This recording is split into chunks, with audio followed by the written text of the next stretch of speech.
Good day, everyone. This is Tony Moskal with your high school sports podcast on the Believe Podcast Network, Los Angeles' number one sports podcast network, the only place with a show for everyone. We believe in our teams. Do you believe? Hey, what are you betting on this week? What are you throwing your money on now that the Kentucky Derby's over and Midnight Bourbon, my pick, lost by a lot? Bet online, the fastest and easiest way to bet on all your sports action. BetOnline has you covered for all the news, scores, and odds. It's the best way to place your bets, and it's free to sign up. Head to the website betonline.ag or use your mobile device to sign up today and receive your 50% off welcome bonus on your first deposit. BetOnline, your online sportsbook experts. Once again this week, we're talking high school hoops. Also, once again, we're headed down to the Trinity League as we're talking with Matt Dunn, head coach at St. John Bosco High School. After spending 12 years at Damien High School, winning a CIF Division III championship, a Southern Section 3A AA championship in 2013, as well as being named the San Gabriel Valley Tribune and Inland Valley Daily Bulletin Coach of the Year. He was also named the Cal High Sports Division III State Coach of the Year. Matt decided to head down to Bellflower to take over the program with the Braves. With close to 400 wins under his belt, he has found success once again in the always tough Trinity League. Coach, thanks for taking the time to join me here. Yeah, excited to be here. Thank you very much, and love talking high school hoops. So this should be fun. A pretty impressive resume you got there. Yeah, I've been fortunate to work at some really good places that support their coaches, and that's not something I take for granted. I think there's a lot of people that would love to be able to say that, and then obviously you got to coach. You got to be fortunate to coach some good players. So it's been fun, and I love what I do, and I think that's the most important thing. Well, your administrator, your principal at Damien was your principal at Bosco when you first started. So, how much easier does that make it for you going into a new spot, knowing that you have some familiarity? Well, yeah. So the irony is, Casey Yazel was the principal who hired me at Bosco, and he was actually the basketball coach that I replaced at Damien. So our paths crossed in both ways, and that was certainly a part of coming here. There was a lot of reasons that I felt like it was the right time to make a change, but to have an administrator that you trust is certainly a huge part of that for sure. How'd you get started in coaching? You've been in it for a while. You're young. You don't have any gray hairs yet, but you a lot of guys get into it young. What got you started? Yeah, so I went to college at the University of San Diego. I went to Jesuit High School in Sacramento and got to play with some incredible teams. We lost in the state finals to Crenshaw, both in 1993 and 1994. And so kind of high school basketball was something that, and high level high school basketball was something that I was lucky to be a part of as a player. Not that I was a main player on those teams, but just kind of getting to see that, experience that level of basketball. And then when I got to University of San Diego, I met Mike Hopt, who was the head coach at St. Augustine. Also, he was a USD grad, so that was kind of our connection. And I started coaching my sophomore year of college. So, that was a great place to start. He's still a great friend of mine and a mentor, and that was how I started. The Blue Dome, one of my favorite campuses to go to. What a beautiful place. How did you go to school every day and not find your way going down to Mission Bay? Yeah, you will, especially as you get older. You live at Mission Bay, so then you got to leave Mission Bay to go to class. But I think my parents probably reminded me of how much money we were spending to go there to take advantage for an education. And now being a dad who has a senior daughter in high school, and she's going to go to TCU next year, so I'm on the other side of the payment plan, and she better go to class also for sure. Yes. Isn't that ironic where we look back and think, wow, my kids better not do what I did. You're going to school to get an education.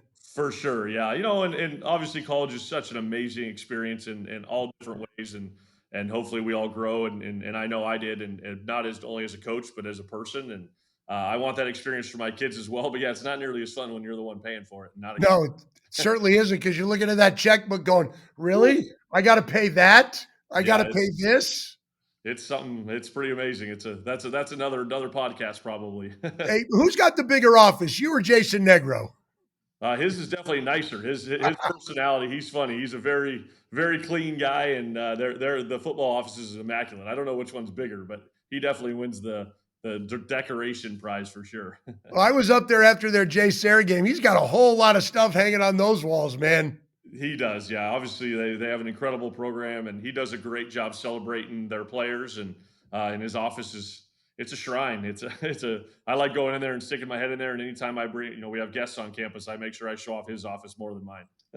But then again, the whole school, the athletic program at the school, no matter what sport it is, everybody takes so much pride in celebrating the successes of all of the other programs, no matter what they are.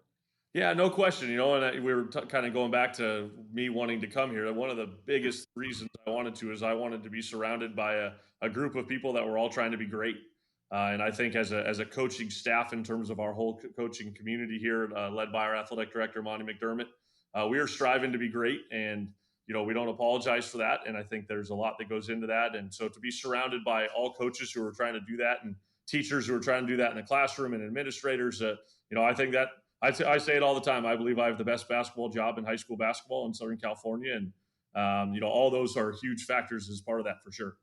And I think, and I've talked to Jason about this several times, along with a lot of other guys, that the private schools, everybody wants to be great, everybody wants to do this, and when you win, kids see that. When you put a successful program out there, no matter what it is, kids see that they want to gravitate towards that. And you guys take a lot of heat. You're out recruiting, you're doing this, you're doing this.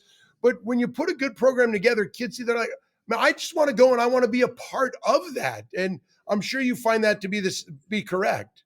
Yeah, there's no question. I think success is shown in a lot of different ways, and when you are successful, I think that there are people who are attracted to your program, and I define success in different ways. It's not just winning and losing. I think ultimately, I always say I'll decide if I had a successful season when each of our seniors is 22 years old, and if they're on a path to, whether it be a family or a college education or sports career, if they're on a path of success, then we're going to consider that group a success. And so I keep in touch with so many of my former players from different schools, and that's something I take a lot of pride in. And so winning is obviously a part of that, but I think people really appreciate the type of young men that are leaving our program, and their successes as they leave here. And I had my first NBA player, Malik Fitz, played for me at Damien, and just had a 10-day contract with the Clippers last week. So that was a incredible moment for me and his family, obviously. And but we have dentists and doctors and lawyers, and we celebrate all of those successes for sure. And I think that we in high school, we put too much stock into, oh, our graduation rate was this, as opposed to what are the young people that we've had in our classrooms doing 5 years, 8 years out from high school, and being doctors and lawyers and teachers and successful business people. I think that's the ultimate measure. I agree with you. One of the things we talk about is when our students are walking down the aisle for graduation, we don't want them just to be eligible to go to college. We want them ready to succeed when they get there. And that's obviously in the classroom and on the court or the field or whatever that there's, and so that's something that we pride ourselves on every day here on campus is helping the young men grow. And when they leave here, they're ready to succeed. When you were at Damien, you achieved a lot of success. What did you do to build that culture? How did you build that program into a winner? So obviously I was young. I think I was 25 years old when I got that job, and to be honest with you, so much of it was just hard work.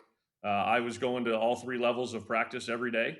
I was able to kind of start to piece together a staff, and as my time there went on, my staff became better and better because ultimately you just can't do this by yourself. And then it was funny. Kind of a little bit of success led to a young man by the name of Chris Adams, who was our first Division I player there, who went on to play at the University of San Francisco. And Chris Adams led to Chris Reyes, who ended up being a really special player at the time. And then ultimately, that became kind of the major group that won the state title, and with Jeremy Hemsley and Malik Fitz and those guys. So it took a long time and a lot of hard work, but I'm incredibly proud of what we did there for sure. What goes into building a culture? I've talked to football coaches, baseball coaches, basketball, track. For you, what goes into building a successful culture? Not only winning games, but as far as creating good people and respectable people that move on to do good things. Yeah, obviously, culture is such a code word in sports in our society, and one of the things I believe is I think you have to do it to your own personality. I can't build a culture like Jason Negro builds a culture, but we can both build great cultures. And for me, culture is about relationships, and I want our players to know that I care about them outside of the court. I try really hard to communicate with our guys every single week off of the court, not just on the court, and in some aspect of life. And I think ultimately, when they know you care about them, they're willing to do more for you. And so, I think as a staff and that we are trying so hard to make sure these guys know we care about so much more than just who they are as basketball players. And that's how we do it. I don't think that's how everybody does it, but that's been kind of what's able to lead to our success, I think. And I think that's kind of one of the things that everybody says is building those relationships with kids because you're going to see them grow through your program from freshmen to seniors. And then if you do a good job, they're going to reach back out to you in 5 years and go, "Hey coach, I'm doing this," or, "Hey coach, I'm doing this." And then you kind of keep that going. And then when they come back and, just as alumni to watch a game and then you introduce them to the present team, it kind of it's such a positive thing for everybody. That's the greatest thing we have going for us is when the guys come back. The older guys teach the younger guys. It was funny. I had one of our senior moms she was being really nice the other day and saying, "Hey, I want to do something to help you and to say thank you for all your time you spent." And I said, if you could just pass on your story to the next family, that's the ultimate thing you could do. Is I think those shared experiences of the older guys coming back and I bring my Damien players back to here, and just anytime I can have former players talk to our guys and say, hey, some not every day's smooth and it's not easy, but ultimately there's a great reward at the end if you listen and work really hard, and that's the players can certainly sell that story so much better than we can. Yeah, and it's such a great thing to get back in touch with kids and see the things that they're doing. Let's go back to the baseline league when you were at Damien, a very very tough league. Etowanda, always a good team. Chino Hills had that run. What was it like coaching in that league at that time versus a Dave Kleckner coach team and Chino? How difficult was it for you guys? Well, yeah, it was pretty interesting. You can't get a whole lot more contrasting styles than the way those two teams played. Uh, Yeah. Coach Collector, in my mind, is the best high school coach in Southern California. I just think he does an incredible job. It is just amazing to me that everyone knows what they're going to do, and you still can't beat them. They sometimes you feel like, this coach is going to try and trick me. He doesn't ever try and trick you. He'll tell you exactly what he's going to do, and you still can't beat him. So their teams are just so hard to play. They're incredibly disciplined. I've always admired kind of how their players handle themselves. They just have such a calmness about them as they play, yet they're playing so incredibly hard. And so that you have that one extreme of the way they play, and then you have the whole opposite extreme of the way Chino Hills was playing at the time. And I think that was a great challenge. And I actually thought, to be honest, it was a little bit easier that they were both in our league, so we knew we were going to play them, so we could start preparing for that kind of in the fall. Whereas if you'd had to play Chino Hills like in the playoffs when you didn't know you were going to play them back then, it was just it, it's really hard to describe how different they were than anything I've ever seen before or after. It was a whole different animal for sure. Kind of like those Loyola teams back in the 90s, just get it up court and go, and we'll give you a two, but we're going to take a three. Yeah, they just I think the way they threw the baseball pass was just amazing. Alonzo was so gifted at throwing it, and Jello was so gifted at catching it. I've always thought that Jello was an NFL tight end. It was just amazing the way he could read a ball in the air. And I had some great athletes, and you would laugh at watching us practice that. Trying to be kind of do defensive back drills. They looked so uncoordinated when we first started doing it, and but we did. We were able to do it enough that we actually beat them both times that my last year at Damien, and I think it was Lonzo's junior year. So, but it took a lot of practice to get used to that for sure. How much of a circus was it with LeVar being around and him doing his thing and I don't know, maybe just trying to be in the spotlight all the time. How did you keep your kids grounded and focused on just the game instead of the whole circus of everything that was going on? Yeah, to be honest, I think it probably got much worse the year after I left when the youngest ball got there. I think that was when it really got crazy. But I mean, like LeVar definitely sat at midcourt on the bottom bleacher, and he affected the game for sure. And but I was fortunate. I had a really mature group of older guys, and but I mean, I had heard about these young boys coming up when they were, I think, in sixth and fourth grade or something. There's people were talking about them playing in adult, in high school leagues back then, and how good they were. And for me, Lonzo was pretty. Obviously, he was an incredible player. I say it all the time. as a player, I thought Jason Kidd was the best high school player I ever saw. And as a coach, the best player we've ever dealt with is Lonzo Ball. And to be honest, Big O might be a close second. So that to put those guys on the same team is a problem. But Lonzo was pretty calm. Like there wasn't a whole lot of flair necessarily to the way he played. I thought as the time wore on, and then the flair became much more. But he just played. He was really good. Did you ever catch yourself like just watching them play and kind of getting away from what you were trying to do and just kind of catch the awe factor of how good they were?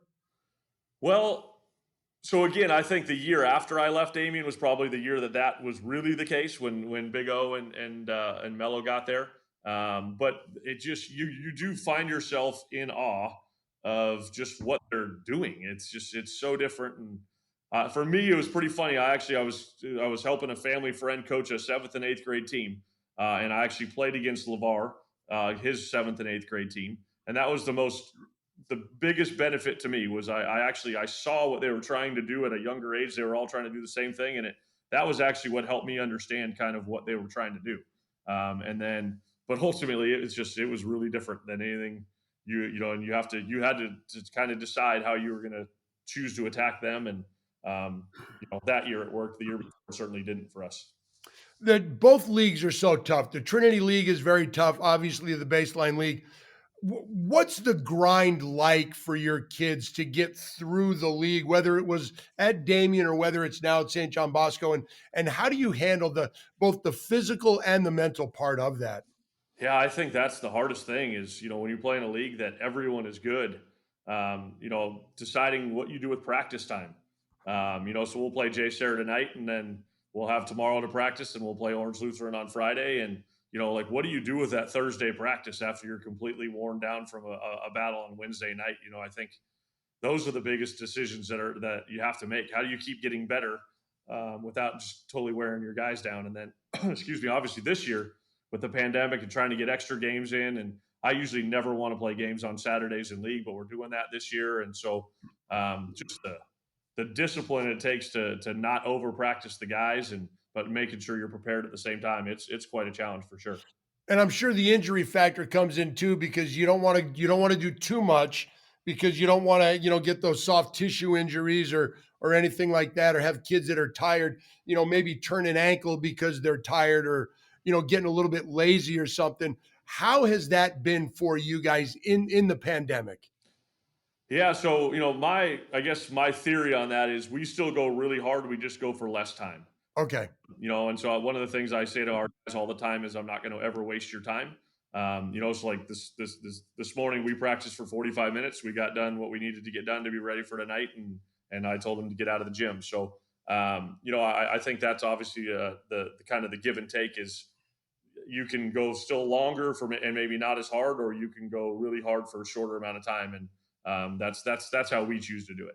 We still compete even on game days at a really high level. We just don't do it for as long. Yeah, the quality versus the quantity type thing.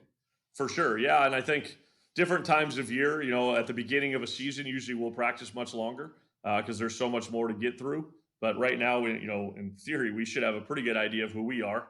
And so just spend a little bit of time about the uniqueness of who we're going to play. And hopefully we do what we do better than they do what they do. We're going to take a quick break here while we pay some of the bills. Are you a sunglasses person? Well, if you are, it's time to make your outdoor experiences better with Kaenon.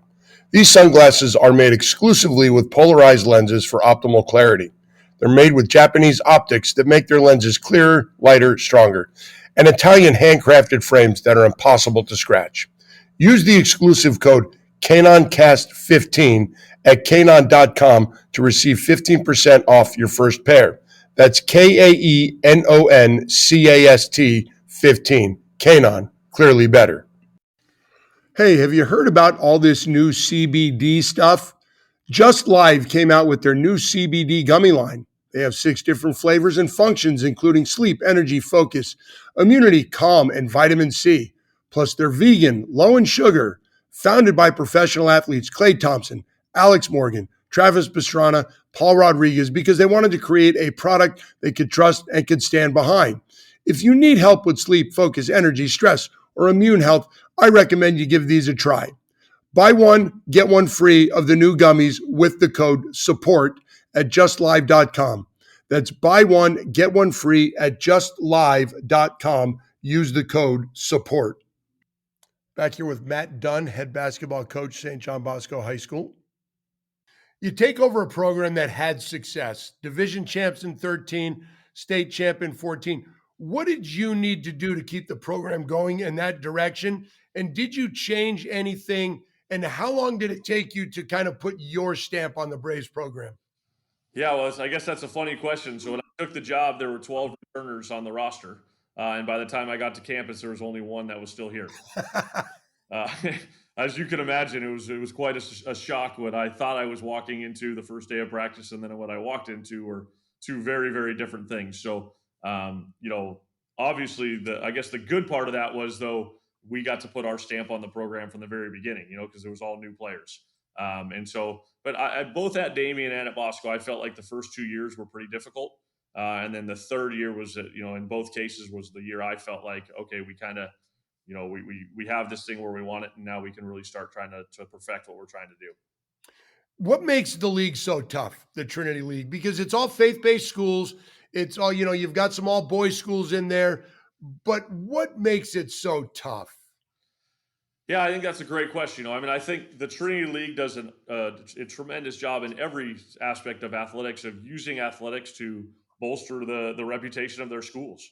And obviously they're all schools that are known, kind of different schools are known for different sports. And basketball, for us, so we're obviously a little bit different. It's the 5 Orange County schools, and so the travel is part of it, which makes it challenging for us. To be honest, when we go to JSerra, when we go to Santa Margarita, it's a long bus ride, especially on a Friday night. And then obviously, all 5 teams play differently, but they play with such discipline. And I think there's an element of just the way the schools are run, and then obviously that some really really good coaches, and so to try and deal with really disciplined programs that play very differently. Each team is different, and so I think that's an incredible challenge when they do different things really well, and they have good players at the same time. That makes it really hard. I spoke with John Morris last week, and what a fantastic person. He tells me He that really there's is. just a ton of respect that you guys have for each other. With Gary obviously being the elder statesman of the group, what was it like, for you guys, you younger guys coming into this league, trying to make your mark as the new people running programs? Yeah, that's a good question. Yeah, Coach Morris is a good friend of mine, and he does just a tremendous job at their school. Poor guy, we played him last week, and their best player got sick the day before we got here, or before the day of that they got here. So that was a crazy one. But obviously Coach McKnight's a legend and has had so much success. I mean, I remember when we played when I was in high school. And so just I guess ultimately I would answer your question that I don't spend a ton of time worrying about what everybody else is doing. I really don't. I mean, before we play them, I want to know what they do. But as far as who's coming to their school and the new players, and all, I really don't spend a whole lot of time with that. I want to be as good as we can be with our group that we have, and we that's kind of what we set out to do. And then there's going to be some years that's good enough to have a chance to win all your league games, and there's going to be other years you can't win a couple of those probably. But I think it'd be exhausting to try. I mean, I remember it was 3 or 4 years ago when Bull showed up at Mater Dei in January. So we kind of had prepared for what we thought it was going to be, and all of a sudden there's a 7'5", skilled small forward that you're dealing with, and so I kind of made a decision at that point. I wasn't going to spend a whole lot of time worrying about anything other than the team we play that week. And, so we play Mater Dei next week. And honestly, I haven't even watched them play yet this year. And so we're going to try and get as good as we can be. And then when it's time to play them, we'll prepare for that. Yeah, this is what we do, and we're going to do it well. And like you said earlier, we hope what we do well is better that night than what you do well. Yeah, and obviously when I took the job, we had a plan in terms of how we wanted to play, and I thought that we could be unique in our league in terms of how we want to play, and that's what we've tried to do. And so I think, and most people would probably say we play a little differently than most of the rest of the league does, and that's on purpose. And I felt like that would give us the best chance to compete in this league, and especially the last few years, we've been able to do that. What is it that you do differently? Is it something different on offense or something on defense or style of play? Yeah, that's a good question. I think so. I try to give our guys a ton of freedom on offense. One of the funny things about this league is the scouting is just incredible. I've heard funny stories of Coach McKnight handing a coach 20 game films of the other coaches' games and the past and stuff, and so I think I want us to be difficult to scout, and it's good and bad. I always tell people I'm not sure what we're going to look like on offense half the time either. Uh, I think that gives our guys a great freedom to be really aggressive. And then we do have a pretty structured way we defend and keep that fairly similar each year. But offensively, we're trying to play with a great freedom and let our talented guys play, and that has worked for us for sure. You've had a lot of success at Bosco. What has been the key to that success? It's got to be a combination of how you're doing things and the players you've got. I agree. Yeah, I mean, obviously, at any high level, you cannot win without really good players. There's just, I think a coach can make a little bit of a difference, but ultimately, like you have to have really good players, and so I think being located where we are is a great location to. We have just so many talented athletes in surrounding areas that can get to our school fairly easily, and so that helps. And then, kind of to be honest, I've learned a lot from Coach Negro in terms of how he runs his football program, and I've studied some of our other coaches here on campus that are equally as successful that probably people don't know as well. And I've really tried to pick their brains about what they've done to build their programs here. In terms of at a Salesian school, and our identity as a Salesian school is a huge part of who we are all the time. And and I wanted to build our program kind of in correspondence with how our schools run, and again, I've taken a lot from the other coaches here on campus and tried to do that. You're 9-1 right now. Your loss coming in overtime to Santa Margarita. What has gone well for you guys as a team so far? So we're pretty lucky. We've been together just about every day since June. And as I've said this many times, I don't know that we got any basketball advantage because half the time what we were doing is just to be honest, almost a waste of time basketball wise. But what I think it did was it just really allowed our guys in our community to be just so supportive of each other. And of any team I've coached over the years, this is as supportive of a team of each other's success as I've had. And I think just that extra time spent together where, to be honest, like sometimes we couldn't even really get better at basketball. And we were just left to enjoy each other's company. And I think with the pandemic, just having company to spend time with, we were all just thankful to be here and getting to spend some time together. And so I feel like our community is just way ahead of it's as good as I could hope it could be. And hopefully we can keep that going throughout the year here. Isn't that ironic that a pandemic is something that now brings kids closer together because you're focusing on other things other than just basketball, and you're focusing on each other as people, as human beings, as teammates, as family members, and worrying about that kind of stuff.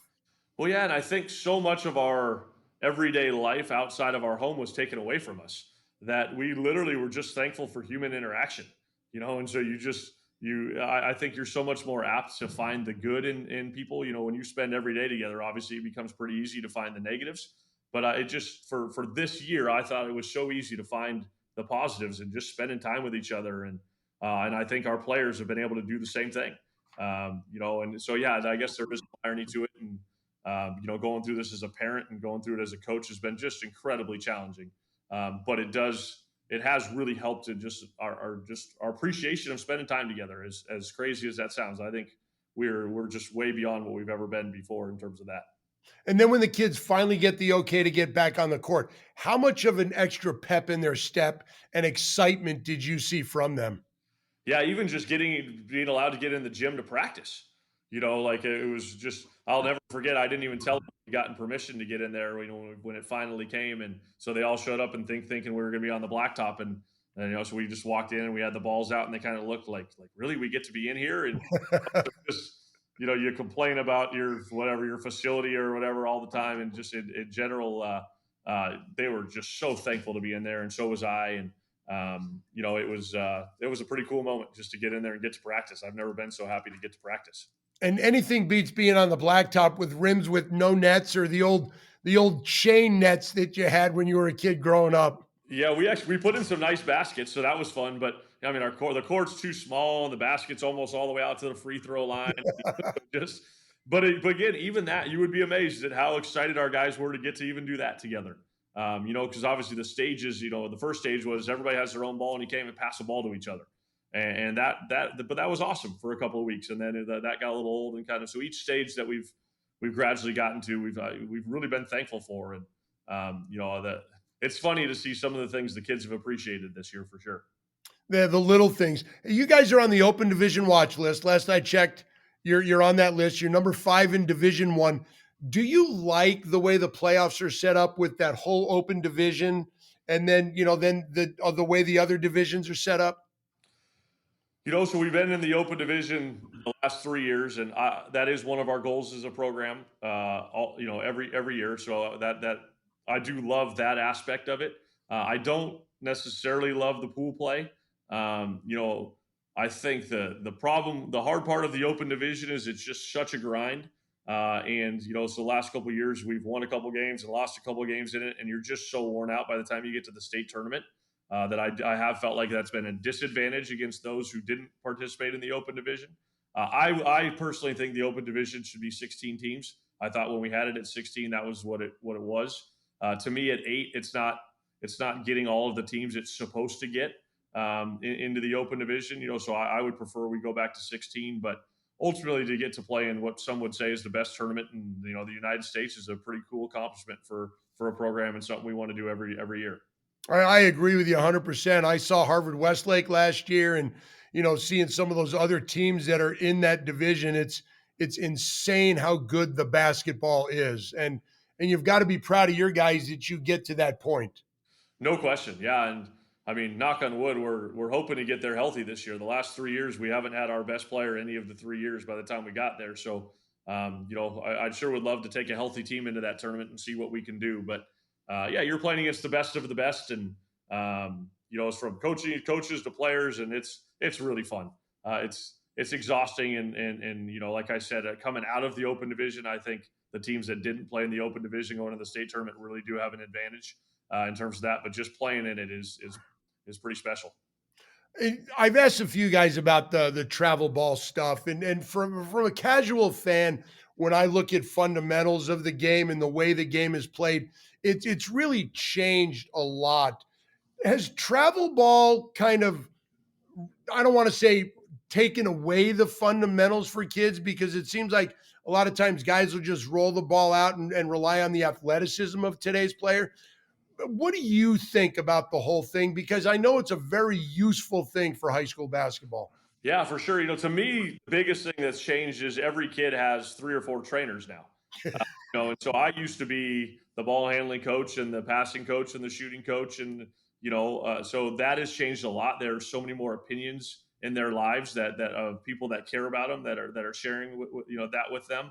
And then I think the other thing that's changed a lot is everybody plays travel ball now. So not too long ago, only the elite guys were doing that. I mean, I remember there was plenty of years at Damien, I'd lose 1 or 2 guys to travel ball, and the rest of them would be with us all summer. But personally, I think if a kid really wants to be good, he needs to be able to do both.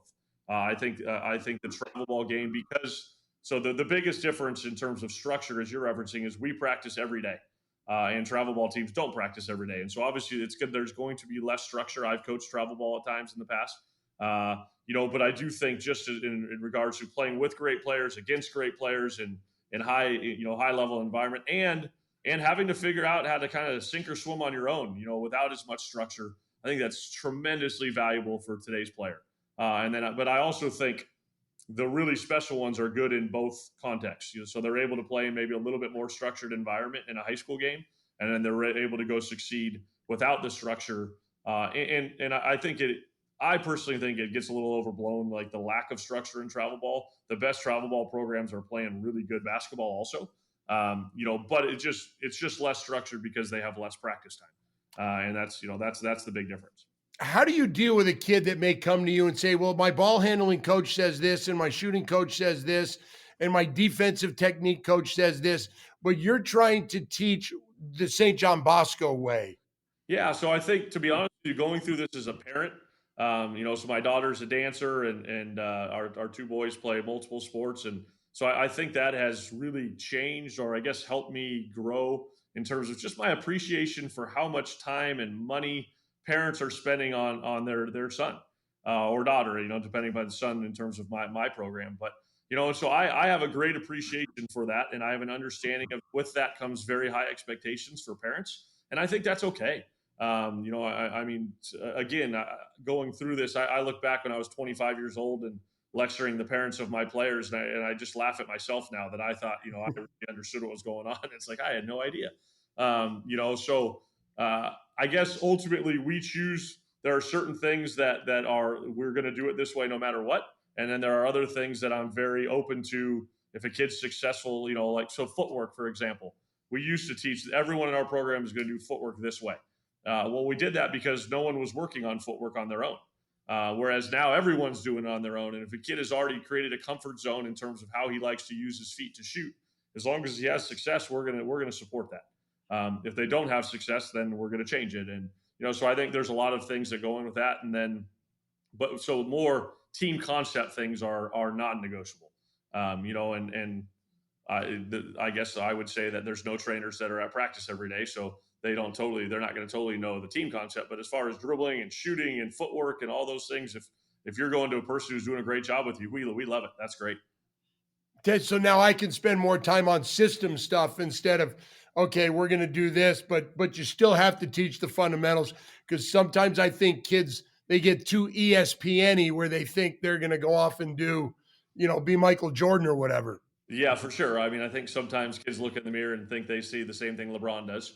Remind them that that's a little different guy. But so we when we do individual work as a program, and that's something we pride ourselves on. We want our players to get better while they're here.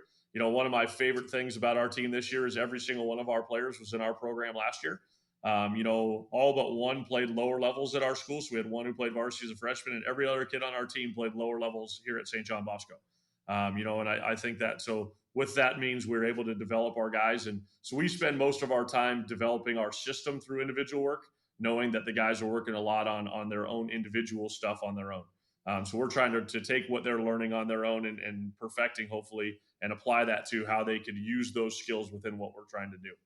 How much does that help you knowing that I've got these kids that they've been in the program for 3 years, for 4 years, that now they know the system and now we could just refine those things? Yeah, and especially in a year where practice is so different than it has ever been before in terms of how much time we had to prepare at the beginning, and even just now, it's a huge thing. We were playing a game the other night, and the other team was in a zone, and we had a timeout, and I just looked at our guys like, all right, we're going to run a play, and we haven't even talked about this play this whole year. Do you remember we did this last year? And the guys like, oh yeah, I remember. We draw it up on the board, and they're great. So I think in terms of that, it's a huge advantage. And then again, back to the community thing, like they have spent a lot of time together, and they trust each other, and they support each other, and those are the things that are getting harder and harder with rosters changing all the time. Is just getting kids to everybody to support each other and be excited for each other's success. And I was telling the coach the other day, in a year like this, when you have great success in terms of that as a coach, you feel like, man, I'm really good at this stuff. And there's other years that you just can't. You do is wrong, and you're like, I'm never going to get culture again. So I try to appreciate when we have a group like we do right now. I try to really appreciate it and enjoy every day. Well, that's great. Well, Coach, I want to thank you for taking the time to do this with me. This has been an absolute blast. Last thing before I let you go, I just want to ask you 5 basketball related off the wall questions. All right, I'll do the best I can. Favorite player growing up? Magic Johnson. All right. Player you wished you got to see play? Oh, that's a good one. I don't know. I guess what I would say, I'll answer that in a unique way. I wish I could see Duke play in person at Cameron Indoor Stadium. I was always a huge Duke fan growing up, and I've been to Duke and been to practice, but I've never been to a game there. So I want to see Bobby Hurley and Christian Laettner play in person at Duke. I want to know why they call it Cameron Indoor Arena. We all know it's indoors. It is funny, and it is tiny. I remember walking onto campus for the first time, and I looked, and I was actually going back and forth from Duke to North Carolina to go to practice that week, and just the differences. It just shows you that that's what's so fun about college is it's so different, and the styles of practices are so different, and there's so much that goes into it that make those great programs. That place is a barn. It's tiny. It's pretty amazing. You're looking at it going, "There's no way this is what I've watched on TV all these years." Who's the best player you've ever seen play? I think I would still say Jason Kidd. So my freshman year of high school, he was a senior. We played him in the Northern California Finals, and so obviously your context is a little different as a 15-year-old than it is as a coach. But man, he was so special. He dominated the game in so many ways, and I've always considered him the best high school player I've seen in person. Greatest NBA player in your opinion ever? The $1 million question, right? Yeah. Um, I guess I believe in winning. I think ultimately winners win, and I have to say I respect what LeBron has done. It's just amazing how many times everybody talks about he lost in the finals, but it's just how about how many times he made the finals with such different groups of people and talent and not as talented. And I have so much respect for who he is as a person and what he's done for his community, but ultimately what he is as a basketball player. We are all in Los Angeles, obviously, and Lakers are the team that rules the roost in the NBA here. Who is your Mount Rushmore of Lakers? Well, so I probably have to tell you the truth, which is I grew up a Kings fan. I grew up in Sacramento, Okay. so I'm not really a big Laker guy. I was as a youngster, so I think you got to put Magic and Kareem, and you got to put Kobe, and I guess you put LeBron on there now. Although I don't really still in my mind I don't picture him as a Laker. And then I'm sure I'm missing a ton, but Shaq comes to mind. Who am I missing? Am I missing an obvious? Well, yeah, or Wilt, Jerry West, Elgin Yeah, Baylor. I know. I didn't get to see those guys play in person. I'd have rather answered with Chris Webber and Vlade Divac in my Kings though. Hey, we can go back to the old Kansas City Kings. You can put Kelly Tripucka on there or Yeah, no, Dan for sure. Yeah. Issel. Mitch Richmond was my hero growing up. He's the first good player we had. So it's funny to have grown up in Sacramento. And to be honest, I did not like LA a whole lot. Now to live here and all this, it makes for fun conversation for sure. Yeah, it really does, and it's the whole NorCal SoCal thing, but that's what makes it fun. Yeah, I think that rivalry is probably much more important to the people in NorCal. I don't think the people down here care a lot, but we sure did when I was up there. Yeah, cowbells and all that, and yeah, that Yeah, was those were fun times. Yeah, I always tell everybody I think my Kings got cheated in the one series, but we'll let it go. we'll let it go. We don't hold a grudge, right? Maybe a little one, yeah. Well, Coach, thanks for taking the time. I mean, you guys are 9-1. You got it rolling down there in Bellflower, and you play Jay Sarah tonight. And thanks for taking the time, and good luck the rest of the way, and good luck moving forward into the playoffs. Yeah, thank you so much for having me. This was a lot of fun. I really appreciate it, and thanks for all you do for high school sports as well. I'm enjoying it. Thanks again, Coach. We'll talk Okay, soon. have a great day. All right. Bye. Matt Dunn, thank you so much for doing this. For everybody else out there, hey, no more masks outside, according to the CDC. It's great that these kids are getting back in the gym, back on the field and everything. So let's keep it going in the right direction. Thank you for listening and have a great rest of your day.